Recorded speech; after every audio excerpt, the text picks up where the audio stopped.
jërë ngeen jëf mbokk yi ànd ak ñun ci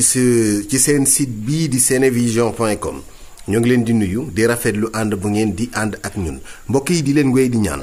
ngeen di abonné ci suñu site bii di senevision.com te bu leen di fàtte bës cloche bi ndax moo leen di mën di signaler bépp vidéo boo xam ne dugal nañ ko ci suñu site bi ngir ngeen mën di topp suñu programme mbokk yi lu doy waar ci diwaan bu Touba ci alxemes ji yemook fanweeri fan ci weeru décembre atum 2020 benn xale bu góor bu ay atam toll ci fukki at ak juróom moo daal di tàbb ci ab basin ba daal di ñàkk ba kanam jéye ji nag mi ngi xew ci bi 16h di jot jàpp 17h ci secteur bi nga xam ne kat mooy Daaru Marnaan ci boori syndicat bile xale boobu kat nga xam ne ay atam dafa toll ci fukki at ak juróom